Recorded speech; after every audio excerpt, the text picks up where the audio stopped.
Welcome to EarthProLife, your passport to the weirdest, happiest, quirkiest and most emotional stories from every corner of the earth. We don't just show you the view, we bring you the soul behind it. From heartwarming chaos to silent beauty, from resilience to joy, from the stories that are often missed to the moments that truly matter. This isn't just travel, it's travel that feels. Subscribe now, EarthProLife, feel the world with us. We often think of funerals as quiet, solemn affairs filled with hushed whispers and soft tears. A heavy cloak of sorrow drapes the day. This is a familiar picture for many. Across cultures, across time, the final farewell, a moment of profound sadness and deep, quiet reflection. It is how many say goodbye. But what if goodbye wasn't just about sorrow? What if it was a shout of joy, a dance of remembrance, a feast of life lived fully? Around the world, some cultures choose this path. They turn the script on its head. They find light in the darkest hours. They celebrate the journey, not just the destination. Imagine a funeral pulsating with rhythm, where laughter echoes louder than sobs, where vibrant colors replace somber black. This isn't a denial of grief. Far from it. It's an embrace of life, a powerful statement that even in death, life's energy remains, a testament to the human spirit, its resilience, its joy. These are not mere parties. They are profound rituals, deeply woven into the fabric of communities. They honor the departed by celebrating the life they led, the impact they made, the love they shared. It's a way to transform pain into something powerful, something that uplifts the soul. Grief is a universal language. We all understand its touch, the ache of absence, the silence left behind. It can feel like a crushing weight, a burden too heavy to bear alone. Many traditions guide us through this. They offer solace and a path to acceptance, a way to navigate the storm. In many places, this path is paved with silence, with introspection and quiet remembrance. This stillness can be healing, a space to process, to feel the depths of loss, and to slowly find a way forward. It is a respectful, time-honored approach, one that speaks to many hearts, allowing for quiet contemplation and the gentle fading of pain. Yet, humans are complex beings. Our emotions are a spectrum, and sometimes silence isn't enough. Sometimes the soul needs to sing, to dance, to laugh, to shout, to express the fullness of life. Even in the face of death, this is not disrespectful. It is deeply human, a vibrant expression of love. This is where joyful funerals find their voice. They acknowledge the sorrow, but they choose to amplify the joy. The memories that make us smile, the spirit that can never truly die. It's a courageous choice to meet grief with celebration, to honor a life with vibrancy, and to find comfort in the collective sound of joy. Deep in West Africa, in Ghana, a unique tradition has taken root and captured the world's attention. It is the dance of the pallbearers, men and sometimes women dressed sharply. They carry the coffin, not with slow, somber steps, but with intricate rhythmic movements. A dance, a performance, a final spectacular journey.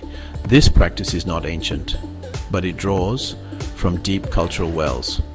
Ghanaians have always revered their ancestors. Funerals are significant social events, a time for the community to gather, to honor the deceased and to support the grieving family. The transition to the afterlife is seen as an important journey, one deserving of proper ceremony.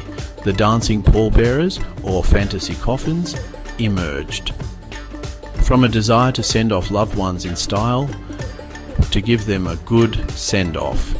It started gaining popularity in the latter part of the 20th century, People wanted more than just mourning. They wanted a celebration, a reflection of the person's life, their personality, their spirit, a vibrant, memorable farewell.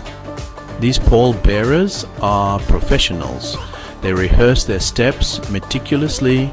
Their movements are choreographed, sometimes solemn, sometimes joyful, often a blend of both. They might dip and sway, or even drop to the ground, all while expertly balancing their precious cargo. It is a display of skill and profound respect. The dancing pallbearers of Ghana. They offer more than just spectacle. Their performance is imbued with meaning. It is a way to honor the wishes of the deceased. They want a joyful dancing send-off. It's a final act of agency, a way to script their own farewell, to ensure their life is celebrated, not just mourned in sadness. This tradition also serves the living. It shifts the atmosphere of the funeral from one of overwhelming sorrow to one of shared remembrance and celebration. The music, the dance, the energy, it can be incredibly cathartic, allowing grief to be expressed in a more dynamic, outward way. Tears may still flow, but they mingle with smiles. The community plays a vital role. Funerals in Ghana are large affairs, drawing people from far and wide. The dancing pallbearers become a focal point, uniting everyone in a shared experience. It is a collective expression of grief and a collective celebration of life. This shared energy can be comforting, reminding the bereaved that they are not alone. The cost of such funerals can be significant, but for many families it is worth it. It is seen as the ultimate tribute, a way to ensure their loved one is ushered into the afterlife with dignity, joy, and respect. It reflects a deep cultural belief that life, even in its ending, deserves to be celebrated with passion and vibrancy. Section 5. A Ghanaian story. Nana Adjoa's joyful send-off. Nana Adjoa, a beloved grandmother from a village near Accra, lived a vibrant life. Known for her infectious spirit and love of dancing, she often joked, "When I go, dance for me." Her family honored her wish with dancing pallbearers. The day of her funeral was filled with joy and celebration, a true celebration of her spirit. Section 6. The Philippines, a feast for the soul's journey. In the Philippines, farewells are vibrant. Funeral traditions blend indigenous customs, Catholic influences, and family. Death is marked by mourning and celebration. Wakes, or lamai, can last days or weeks. The body often remains at home or in a hall. Friends and family gather to pay respects.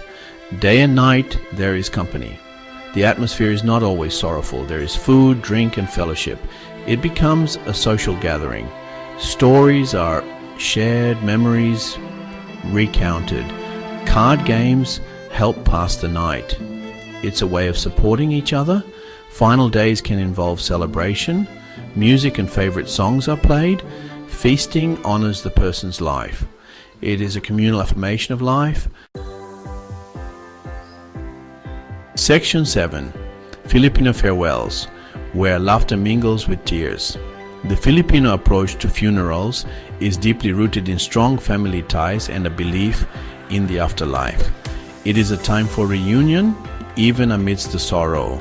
Laughter, shared meals, and camaraderie create moments of respite from the pain of loss. They reaffirm the bonds of the living and celebrate the life that was so dearly loved, a blend of sorrow and solace. Section 8. A Filipino family's celebration, Lolo Ben's Fiesta. Imagine Lolo Ben, a respected elder in his rural Filipino community. He was known for his hearty laugh, his love for music, and his generosity. He always said he wanted his passing to be a time for family to gather, not just to weep, but to remember the good times they shared. He wanted a fiesta, a true Filipino celebration. When Lolo Ben passed at a ripe old age, his family honored his wishes. His wake lasted for over a week. His home was filled with people. Relatives traveled from distant islands, and friends from his youth came. The house buzzed with activity. Children played, adults shared stories, and Lolo Ben lay in state, surrounded by love. There was singing every night, his favorite folk songs, and even karaoke, a nod to his playful spirit. The kitchen was always busy preparing food for all who came, pots of adobo, pancit, and lechon. It felt like a family reunion, bittersweet yet comforting. Laughter often rang out as people recalled Lolo Ben's jokes.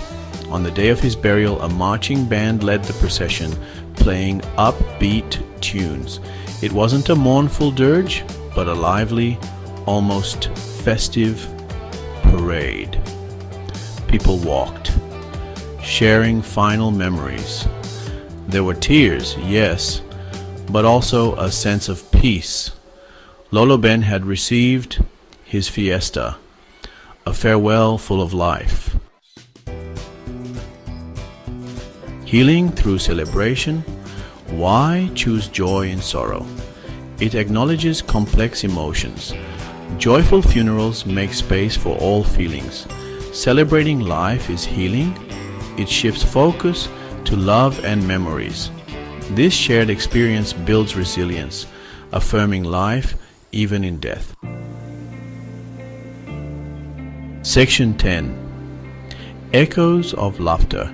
A new perspective on farewell. The dancing pallbearers of Ghana and the family fiestas of the Philippines are but two examples of how humanity chooses to say goodbye. They challenge our conventional notions about death and mourning. They show us that farewells can be vibrant, joyful, and uplifting, a true celebration of a life, not just an acceptance of its end. These traditions are not about denying grief. They are about transforming it, finding light in the darkness, finding comfort in community, and finding joy in remembrance. They teach us that laughter and tears can coexist, can mingle, creating a rich emotional tapestry that honors the complexity of both life and death. Perhaps there is a lesson here for all of us, regardless of our cultural background. A lesson about embracing life fully, about finding joy in connection, and about celebrating the legacies of those we have loved and lost. It's about finding our own way to make farewells meaningful and uniquely personal. The echoes of laughter at these funerals, the rhythm of the dance, the warmth of shared stories, they resonate long after the day is done. They remind us that love endures, that memories live on, and that even in our deepest sorrow there can be space for joy, a powerful life-affirming truth, a different way to say goodbye.